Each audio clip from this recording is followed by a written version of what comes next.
अटल बिहारी वाजपेयी जी का डेटा भी आपके पास है? 400-500 वर्ष तक का डेटा हमारे पास अभी सुरक्षित है। ये किसका डेटा है? डाकू मान सिंह, सैफई, जिला इटावा, पेज नंबर 160। यूपी के पूर्व मुख्यमंत्री मुलायम सिंह यादव के भी परिवार का पूरा डेटा आपके पास है? तो यानी कि यहाँ पे इंदिरा गांधी जी के परिवार का पूरा लेखा जोखा, नेहरू जी से ऊपर कौन कौन है सब मिल जाएगा? उनके पूरे खानदान का। अगर मैं आपसे पूछूं आपके पिताजी का क्या नाम है, आप बोलेंगे ये क्या सवाल है। दादा का नाम पूछूं, आप झट से बता देंगे। लेकिन दादा के पिताजी, आपके परदादा का नाम पूछ लूं तो मुश्किल होनी शुरू हो जाएगी। और उसके ऊपर जो जो आपकी पीढ़ी में लोग हुए हैं उनका नाम तो भूल ही जाइए। लेकिन प्रयागराज में अगर आप हैं तो आपको यहाँ पर पता चल सकता है कि आपकी पूरी वंशावली क्या है। यहाँ पर ऐसे पुरोहित हैं जो अलग अलग एरिया से जो लोग आते हैं उनकी पूरी वंशावली उनके पास होती है और उन्हें पता होता है कि आपके परिवार में आपकी कौन कौन सी पीढ़ी में कौन कौन सा शख्स हुआ है। तो ये बड़ी फैसिनेटिंग स्टोरी है जो हमको प्रयागराज में आकर पता चली। तो हम आए हैं आज राम सहाय पंडा जी से मिलने। इनसे हम जानेंगे कि ये पूरा पुरोहितों के पास जो डेटा होता है वो किस तरह से मेंटेन होता है और बाकी कौन कौन से ऐसे बड़े लोग हैं जिनका डेटा इनके पास है। आइए।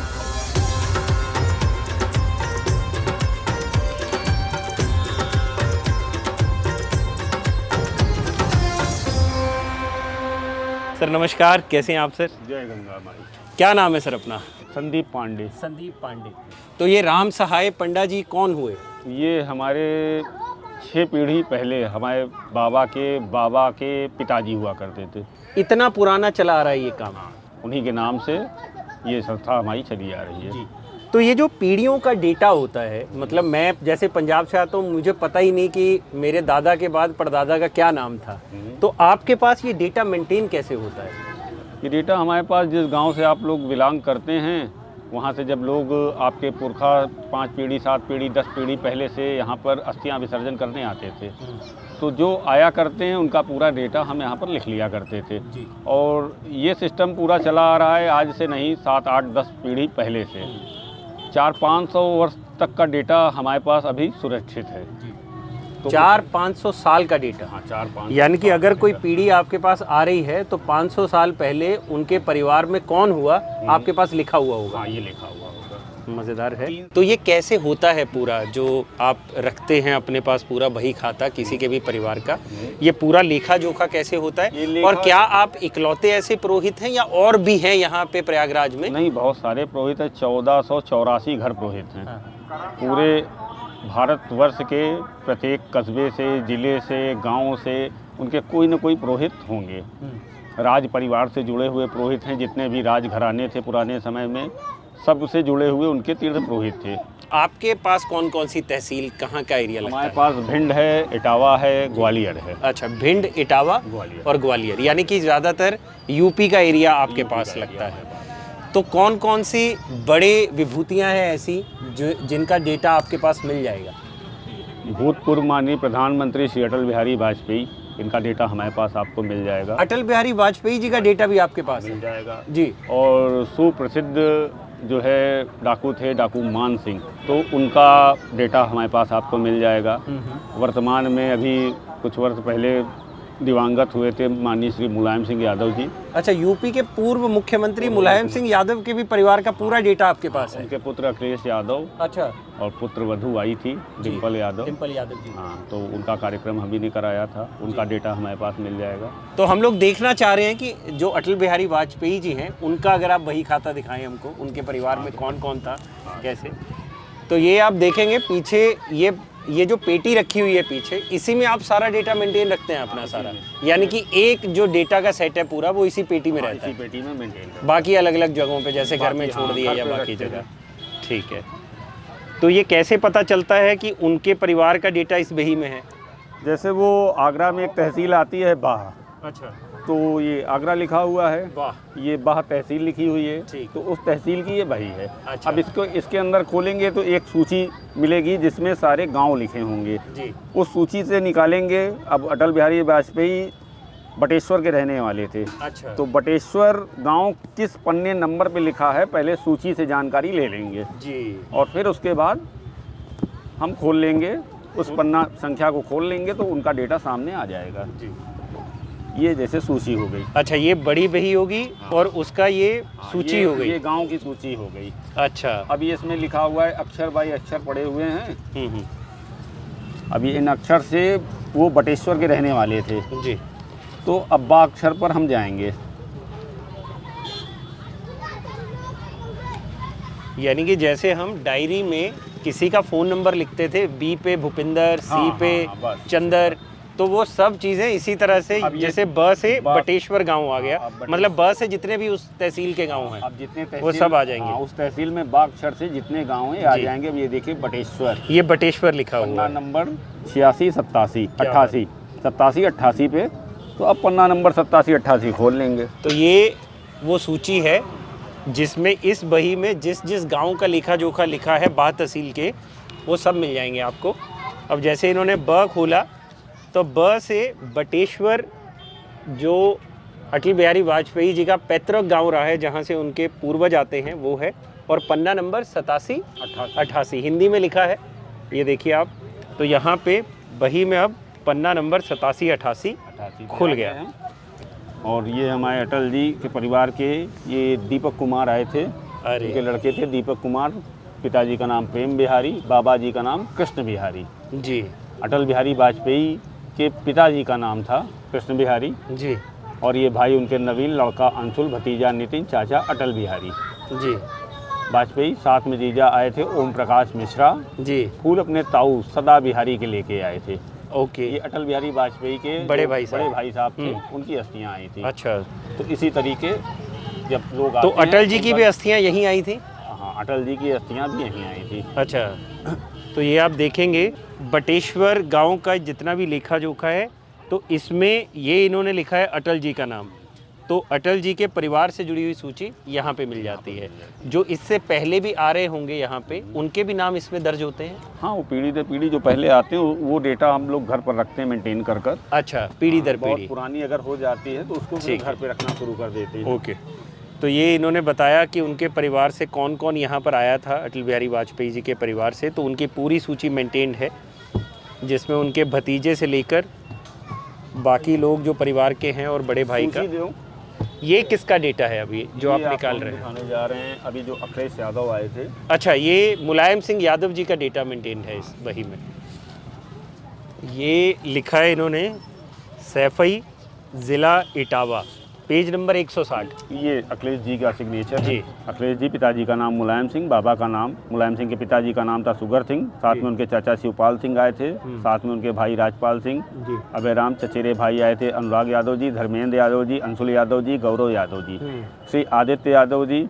और ये साथ में आए थे आर्यन यादव, तेज प्रताप, अर्जुन, और उनकी लड़की आई थी टीना यादव। डॉक्टर रमाकांत यादव साथ में आए हुए थे, जो प्रधान हैं सैफई के। और श्री ये रामफल वाल्मीकि साथ में आए थे, राकेश यादव आए थे, संतोष, डॉक्टर पंजय, पंकज जी आए थे। और साथ में उनके पिताजी का अपने पुल लेकर आए थे, कार्तिक महीना वदी 10 संवत 2089 में। और ये अखिलेश जी का सिग्नेचर है। यानी कि जब उनके अंतिम क्रियाएं, जो यहाँ पर फूल वगैरह बहाए जाते हैं, अस्थि विसर्जन जो होता है, वो उस तारीख का डेट है। उन्होंने जिस तारीख को जो है विसर्जन किया था 19 अक्टूबर 2022। यानी कि 19 अक्टूबर 2022 को अखिलेश यादव यहाँ आए, ये उनका सिग्नेचर है।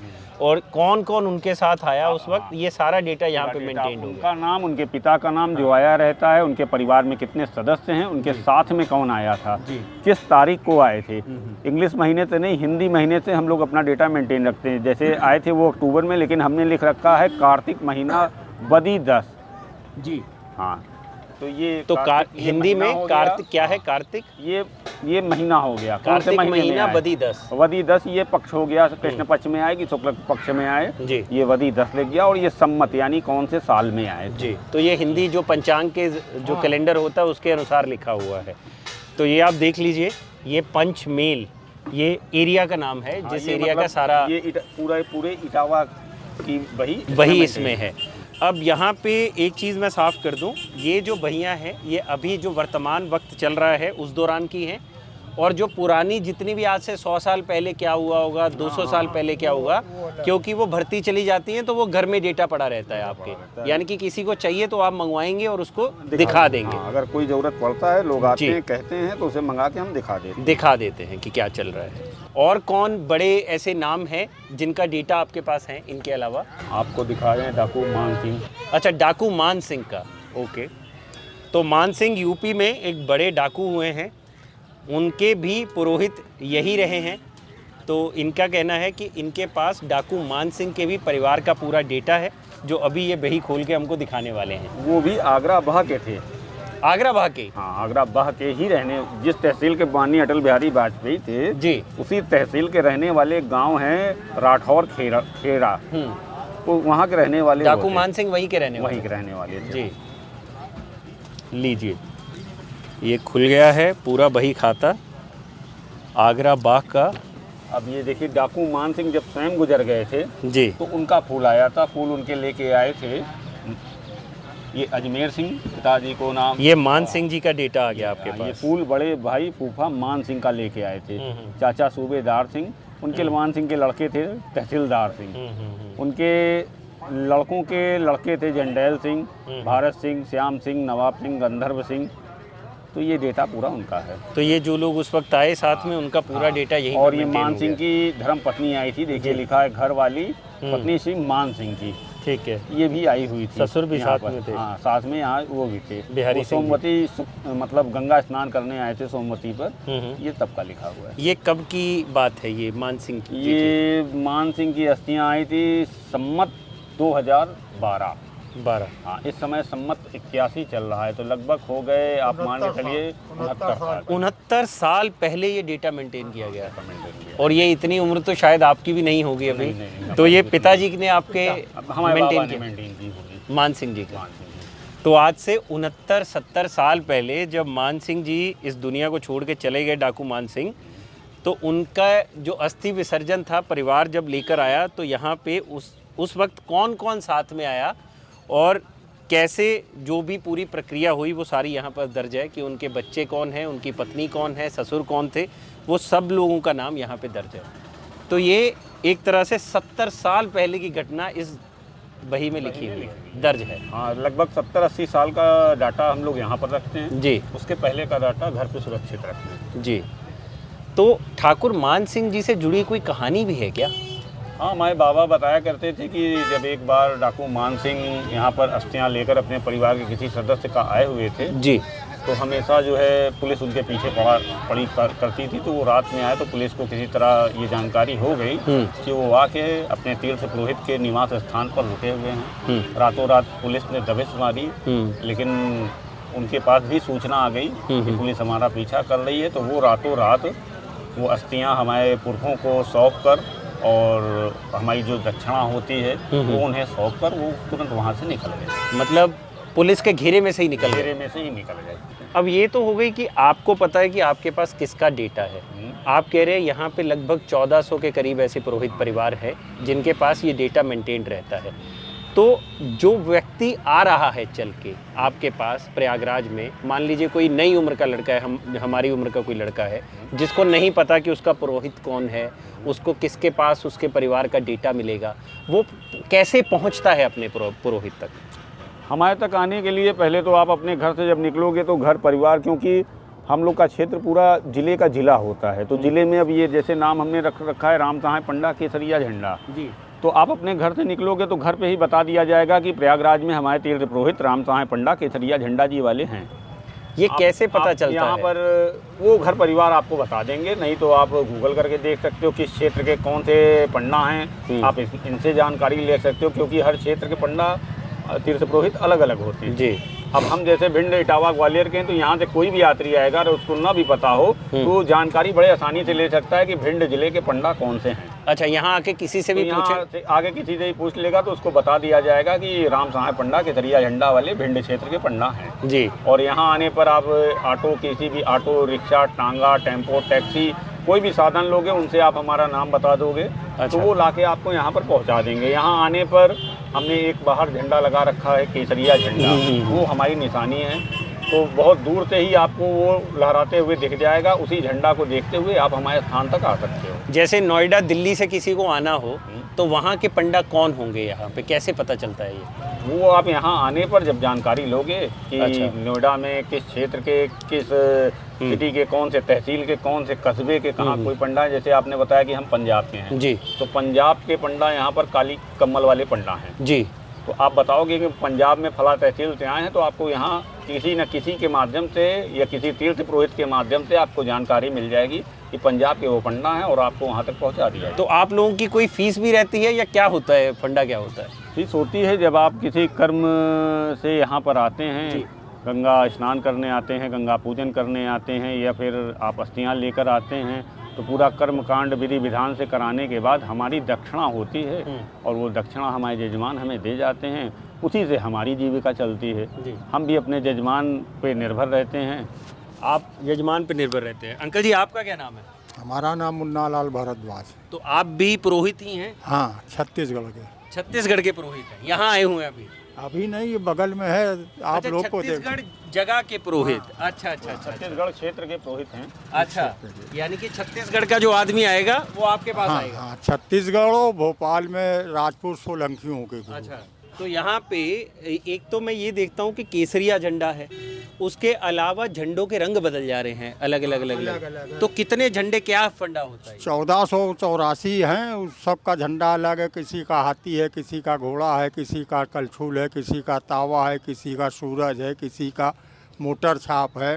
जी हर किस्म का झंडा है। हाँ। जैसे नेताओं के चिन्ह होते हैं अलग अलग पार्टियों में, वैसे होता वैसे ही सभी पंडा का अलग अलग टेक मार्का है है? हाँ। और सब अपने अपने तखत पे रहते हैं। अब जैसे डिजिटल क्रांति हो गई है, अब तो कंप्यूटर आए तो अब 30 साल हो गए। आप लोगों ने क्या अपना डेटा कंप्यूटराइज भी किया है कि नहीं किया है? हमने अपना डेटा कंप्यूटराइज भी कर रखा है। हमने आपसे बताया ना कि ये भी 3 से 4 जगह हमने अपने डेटा को सुरक्षित रखा है। जी। लेकिन अब जो पुरानी रस्म रीति चली आ रही है कि जजमान जब आते हैं तो इसमें हम डेटा दिखाकर और इसी में उनका डेटा लिखा करते हैं। जी। हाँ, फिर इसकी फोटोकॉपी स्कैनर करके अपने डिजिटल सुविधा में उसको रखा करते हैं। अच्छा, डिजिटल कर दिया है आप? डिजिटल कर मतलब सर्च मारेंगे एक तो आपको सीधा मिल जाएगा अटल बिहारी वाजपेयी जी की पूरी कुंडली, कहाँ कौन सा परिवार में कौन सा आदमी है, ऐसे ही बाकी लोगों की भी हैं। यानी कि डिजिटल हो गया है। फिर भी यहाँ पे अपन बही खाता लेके बैठते हैं? फिर भी यहाँ बही खाता लेके बैठते हैं। अच्छा। क्योंकि जो भी यात्री आते हैं तो सबसे पहले हमने उनको अपनी वंशावली वो देखते हैं, तभी हम पे विश्वास करते हैं। वंशावली वो पहले देखते हैं कि हमारे पूर्वजों का पहले नाम बताइए। अच्छा, उसके बाद ही कोई कार्यक्रम आगे होता है। अच्छा, मतलब ये भी यकीन दिलाने वाला मसला है यकीन दिलाने कि भाई ऐसा नहीं है कि हम सिर्फ ऐसे ही फेंक दे रहे हैं बात। ये देखो यहाँ लिखा हुआ है 70 साल पहले मान सिंह जब मरे थे कौन कौन आया, तो उनका परिवार देख के एकदम से चौंक जाएगा कि हाँ है, यही अपने पंडा है। तो ये वाला मसला होता है। इस वजह से डिजिटल को थोड़ा दूर रखते हैं। प्रधानमंत्री जवाहरलाल जी के भी पंडा है यहाँ, इंदिरा गांधी जी के भी पंडा है, राजीव गांधी जी जब आए थे सभी के हैं। सभी का। तो उनके पंडा कौन है वैसे? छीट का झंडे वाला किशन लाल चुन्नी लाल, किशन लाल चुन्नी लाल। कश्मीरी हैं वो लोग ना। अच्छा। तो उनके वो पंडा हैं। अच्छा, तो वो यहीं पे बैठे हाँ होंगे हाँ, कहीं? वो भी बैठते हैं। बढ़िया बढ़िया। तो यानी कि यहाँ पे इंदिरा गांधी जी के परिवार का पूरा लेखा जोखा, नेहरू जी से ऊपर कौन कौन है, सब मिल जाएगा? सब मिल जाएगा, अच्छा। उनके पूरे खानदान का। हाँ, यानी कि जो आज के वक्त में एक वो चला हुआ था ना पीछे, नेहरू जी के परिवार को लेकर बहुत सारी भ्रांतियां फैलाई जा रही थी, तो अगर उसका भी जवाब जानना हो तो उनके पंडा जी कश्मीरी लाल कौन से? चुन्नी लाल किशन लाल। चुन्नी लाल किशन लाल जी से जाकर मिल लेंगे। हाँ, शीट के झंडा है ना। तो जो ये भ्रांतियाँ चली आ रही थी नेहरू जी के परिवार को लेकर कि उनके परिवार में पीछे कौन था, कहाँ से था, अगर उसका जवाब भी जानना हो तो उनके पंडा जी यही हैं, शीट का झंडा, उनसे मिल सकते हैं और उनके पास आपको पूरी जानकारी मिल जाएगी कि उनके परिवार में कौन कौन था, है ना। तो चलिए, बहुत बढ़िया। तो एक चीज़ जाते जाते, साई जी के भी पंडा यहाँ हैं। हाँ हाँ। चंद्रशेखर आज़ाद के भी पंडा हैं, ऐसा नहीं है, सभी के हैं। अच्छा, कुंभ अब शुरू होने वाला है, 12 साल वाला पूर्ण कुंभ आने वाला है, तो कुंभ को लेकर कुछ स्मृतियाँ होंगी, कोई ऐसी कहानी जो आप लोग बताना चाहें? कुंभ पहले, अब प्रधानमंत्री जी के तौजन से बीजेपी सरकार में कुंभ काफ़ी डिजिटल हो चुका है, काफ़ी भव्य हो चुका है, काफ़ी बड़ा हो चुका है। आज से 1954 में जो कुंभ पड़ा था वहाँ पर तब 1 करोड़ जनता यहाँ पर स्नान करी थी और आज 40 करोड़ जनता यहाँ पर स्नान करने जा रही है। तो इतना काफ़ी अंतर आया है कुंभ स्नान में। और कुंभ आने पर यहाँ बहुत भीड़ हो जाती है, बहुत दिक्कतों का भी सामना करना पड़ता है। और ये प्रक्रिया हर 12 साल में आती है जी। इस बार 144 साल में महाकुंभ का योग बन रहा है जी। तो बस उसी को लेकर सब तैयारियां यहाँ पर चल रही हैं। 13 जनवरी से स्टार्ट होने वाला है। अच्छा, यहाँ के पुरोहित इस चीज़ को किस तरह से देखते हैं कि इलाहाबाद हुआ करता था इस शहर का नाम, उसको बदल के प्रयागराज कर दिया? प्रयागराज तो ये सनातन से चला आ रहा है, तीर्थ का नाम प्रयागराज है। अकबर बादशाह ने इसको अल्लाह के नाम पर रख दिया इलाहाबाद। नहीं, तीर्थ तो आज भी प्रयागराज के नाम से प्रसिद्ध है। और हमारे प्रधानमंत्री जी और मुख्यमंत्री जी ने इसको तीर्थराज प्रयागराज जिला बना दिया। ये तो बहुत अच्छा हुआ, हमारे धर्म के अनुसार हुआ है। तो खुश हैं आप लोग? हम लोग खुश हैं, इसमें कौन वो। चलिए, बढ़िया है। तो आपको हमने बही खाते दिखाया आपको अटल बिहारी वाजपेयी जी के परिवार का पूरा लेखा जोखा, मुलायम सिंह जी के परिवार का पूरा लेखा जोखा, और यहाँ तक कि डाकू मान सिंह के भी परिवार का पूरा लेखा जोखा, जो 70 साल पहले इस दुनिया से चले गए, वो भी लिखा हुआ था कि 70 साल पहले उनका अस्थि विसर्जन करने कौन कौन आया। तो राम सहाय पंडा जी से बात हो गई हमारी, ये बहियाँ दोबारा पैक हो गई हैं, दोबारा ये बहियाँ पैक होकर जाएंगी पेटी में।